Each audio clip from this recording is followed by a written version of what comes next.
Промената на името не е единствениот услов за влез во ЕУ.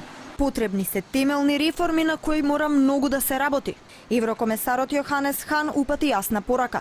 Не треба да се заборават итните реформски приоритети кои се од голема важност за иднината на земјата во европското семејство. Тој формално го означи и почетокот на подготвителните активности за скрининг, процесот кој е клучен за почеток на пристапните преговори со Европската Унија. Треба да се нагласи потребата да се реформите да ги фокусирате во одредени области. Сите сме понесени од успехот на спогодбата подпишана со Грција, меѓутоа преостануваат уште многу прашања на кои што треба да се работи.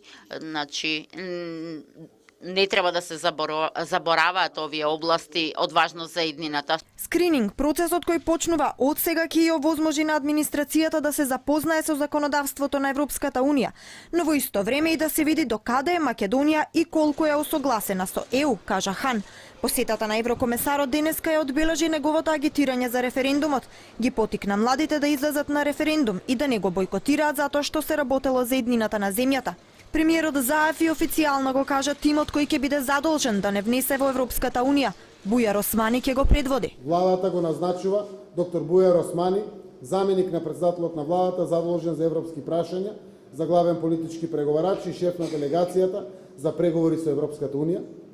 Второ, за заменик на главниот политички преговарач, главен технички преговарач и шеф на техничкиот преговарачки тим, владата го назначува магистар Бојан Маричик, посебен советник за евроатлантски интеграции во канцеларијата на претседателот на владата.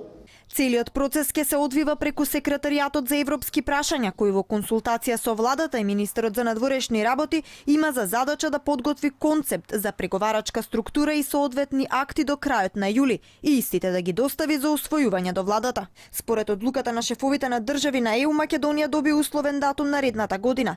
За да бидат отворени преговорите мора да исполни 4 услови: да го имплементира договорот со Грција, да ги спроведе итните реформски приоритети, да добие позитивен извештај од Европската комисија и да почека на одлука од Советот на ЕУ.